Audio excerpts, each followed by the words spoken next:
દર્શક મિત્રો, BHTV ન્યૂઝમાં આપનું હાર્દિક સ્વાગત છે।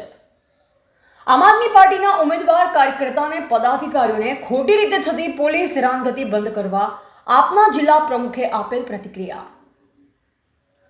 હાલમાં ગુજરાત રાજ્યમાં સ્થાનિક સ્વરાજ્યની સંસ્થાઓ જેવી કે જિલ્લા પંચાયત, તાલુકા પંચાયત અને નગરપાલિકાઓની ચૂંટણી જાહેર થઈ ચૂકી છે। આ લોકશાહી પ્રક્રિયામાં વિવિધ રાજકીય પક્ષો પોતાના ઉમેદવારો જાહેર કરી ચૂંટણીમાં પ્રચારમાં જોડાયા છે। ત્યારે ભરૂચ જિલ્લામાં પણ આમ આદમી પાર્ટી દ્વારા જિલ્લા પંચાયત, તાલુકા પંચાયત તથા નગરપાલિકાની વિવિધ સીટો પર ઉમેદવારો જાહેર કરવામાં આવ્યા છે અને પાર્ટીના કાર્યકર્તા અને પદાધિકારીઓ લોકશાહી પદ્ધતિથી પ્રચાર કાર્ય કરી રહ્યા છે।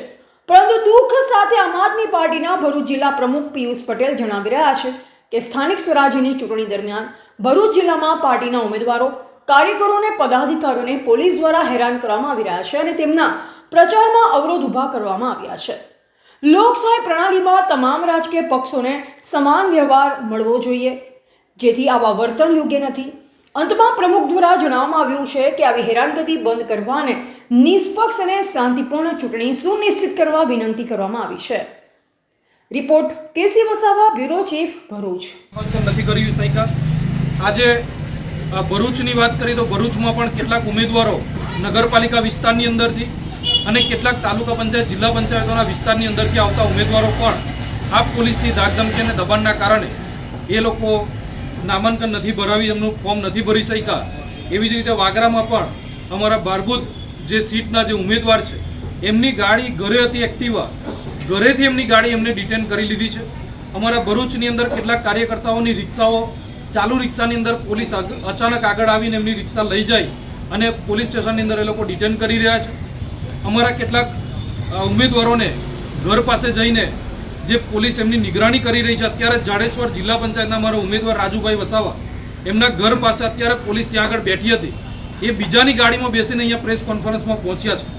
આ પોલીસનું વલણ એવું બતાવી રહ્યું છે કે આ લોકશાહીને બિલકુલ નેવે મૂકીને આવનારું ઇલેક્શન કરવા માટે આ ભારતીય જનતા પાર્ટી કરવા જઈ રહી છે। ત્યારે જનતાને પણ અમે અપીલ કરીએ છીએ કે આ તાનાશાહી ફક્ત અને ફક્ત આમ આદમી પાર્ટીના કાર્યકર્તાઓ કે પદાધિકારીઓ પણ નથી। કાલે તમે તમારા હક અધિકાર માટે જ્યારે પાણીની વાત હોય, રોડ રસ્તાની વાત હોય, તમારી નોકરીની વાત હોય, આ તમામ મુદ્દે જ્યારે તમે અવાજ ઉઠાવો છો તો તમને પણ પોલીસ આવી રીતે હેરાન કરે છે અને જો આ હેરાનગતિ બંધ કરવી હોય તો આવનારા ઇલેક્શનની અંદર આપ સૌ આમ આદમી પાર્ટીનો એક મજબૂત વિકલ્પ છે, એની ઉપર એક ભરોસો મૂકો અને આ તાનાશાહી સામે પણ અમે ઝૂકવાના નથી, અમે લડતા રહીશું અને આ જ લડત અમારી જનતા દેખી રહી છે અને એ લડતની અંદર અમે પાર ઉતરીશું। અમારા તમામ ઉમેદવારો આની અંદર પાર ઉતરશે એવો અમને વિશ્વાસ છે। પિયુષભાઈ, હમણાં પોલીસ હેરાનગતિ કરે છે તો જનતાને ક્યારે કરશો? અમે અગાઉ પણ તમે સૌ જાણો છો કે દહેજની અંદર જે દારૂ ખુલ્લેઆમ વેચાય છે એના વિડીયો અમે એસપીને પણ આપ્યા, ડીવાયએસપીને પણ આપ્યા। એ લોકોએ 2-3 દિવસ માટે દારૂ બંધ કરાવી દીધો અને આ એવું નથી કે ખાલી એક જગ્યાની વાત છે, આખા જિલ્લાની અંદર ઘણી બધી જગ્યાએ જ્યાં જ્યાં અમે લોકો જનતા રેડ કરવા માટે જઈએ છીએ પહેલાં પોલીસ ત્યાં આગળ પહોંચે છે। અમે કોઈ મેસેજ નથી વાયરલ કરતા, એટલે અમને ચોક્કસપણે એવો વિશ્વાસ છે કે આ લોકોએ અમારા ફોન પણ એ લોકોએ સર્વેલન્સ ઉપર મૂકેલા છે અને એની જાણ એ લોકોને એક અમારા ફોનની થઈ રહી છે। એના જ કારણે પોલીસ અમારા જતા પહેલાં ત્યાં આગળ દારૂના અડ્ડા બંધ કરાવે છે।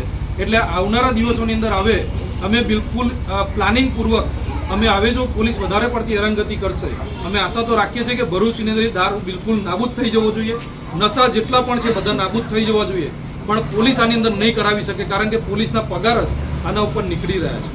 એટલે અમે આશા રાખીએ છીએ કે આવનારા દિવસોની અંદર જો પોલીસ આની અંદર પાર પડે અને પોલીસ જાતે આ નશા મુક્ત બનાવે ગુજરાતની અંદર, ભરૂચની અંદર, એવી અમે આશા રાખીએ છીએ। ભરૂચમાં કેટલી એફઆઈઆર થઈ છે આ રીતે ખોટી?